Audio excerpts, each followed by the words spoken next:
the film Jersey Girl, as well as a guest star on the NBC crime show Homicide: Life on the Street, and he played the lead role of John in the feature film Postcards from the Paradise Park. Traveling all the way from West Lawn, here's Karlson, everybody.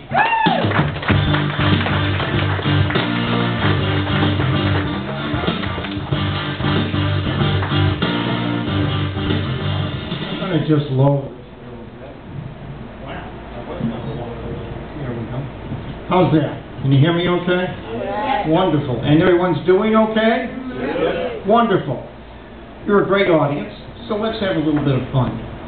I was watching TV a while back. It was one of those lawyer shows, you know, with the courtroom and the judge and the defense and the prosecution. And this lovely little prosecuting attorney, I guess an assistant DA, she was just gorgeous with her lawyer suit on, looking really chic. And she looks across at the defense table. And there's this great-looking guy. He's tall, he's young, he's handsome. And she says to her girlfriend there in the courtroom, "Oh my God, I can't believe he's here. He is so cute. My labia are all aflutter." And I thought, what did she say? Her labia are all aflutter? Can you imagine something like that being said on TV in the 1950s? "Oh, Lucy, I'm home." "Oh, Ricky, I'm so glad you're home. I've waited for you all afternoon. My labia are all aflutter." That would have been the end of I Love Lucy right there. The medical profession, oh, I'm sorry, I almost forgot. Todd, the manager, gave me an announcement to make. Oh, that's interesting. The Spelunkers organization is having its convention here in Reading this weekend. You know, the spelunkers who go into caves and dark, moist places. The entertainment and fundraising chairperson is Janice Kellogg. Janice? Nope. Okay, she's not here. But she has come up with an entertaining fundraiser. Janice will feature herself in a gangbang later tonight in her hotel room. That's room 1205. Club members $50, non-members $75. Condoms are mandatory. That's good thinking, Janice. Now, for those of you guys who are on the fundraiser, it's going to begin after the show tonight. It doesn't say when it's going to end, but I think we can pretty well understand when all the guys have petered out. I know, that was bad. I know. But listen, have a good time, spelunking Janice. That's 12:05. Okay. But I was saying, the medical profession, oh, by the way, another thing I want to make very clear.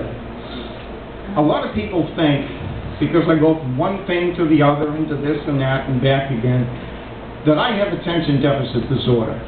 That's ADD. They don't know what the hell they're talking about. I do not have ADD. Oh, look, a chicken! But the medical profession has done some research that says we fart about a dozen, maybe 15 times a day. Only a couple of them are these really loud, stinky things. Most of them are just, you know, few releases of gas.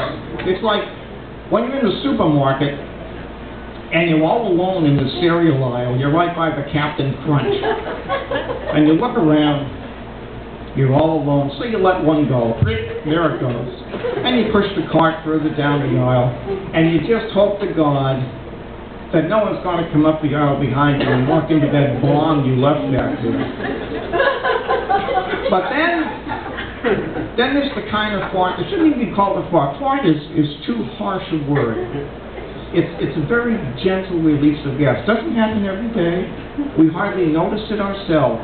It's so gentle and quiet. It's sort of like an anal sigh.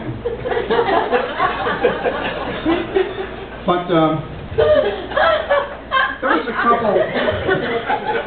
was a couple watching TV, sitting on their couch. Thank you, dear. They have a little snack table between them. There's a bowl of dip and a bowl of corn chips, and she takes a chip and she puts it in the dip and pops it in her mouth. And he comes up with a corn chip that is a manufacturing abnormality. This thing is long, it's wide, and it's hard. We're talking about a corn chip, ladies. It's just a corn chip. And he slowly brings it down between his fingers and slips it into the warm, moist dip. And he bites half of it off, he dips the other half, pops it in his mouth. And she says, "Bob, what did you do?" He said, "I'm eating my corn chips." She said, "But Bob, you double dipped. That's disgusting." Now, ladies and gentlemen, these are two people who have had each other's genitals in their mouths. And she's worried about a double-dipped corn chip.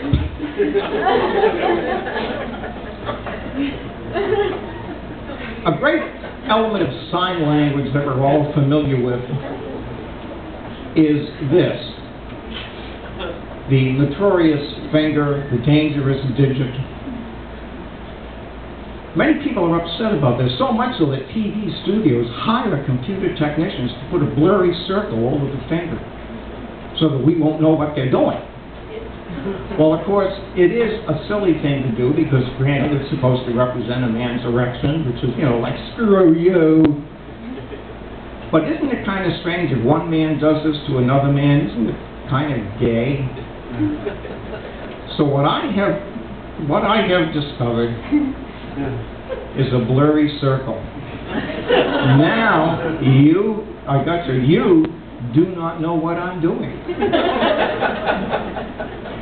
You can buy a blurry circle on my website, www.blurrycircle.com//buy. Normally they're $49.99. But if you go on the website and order one within 24 hours of tonight's show, it's $19.99. If you order one within 12 hours of this show, you get another one for free. You just pay the additional shipping and handling of $19.99. It's a good thing to have, especially if you're in traffic. Somebody cuts you off, you give them the felonious finger, and they won't know what you're doing. Thank you very much. This is great. I appreciate it.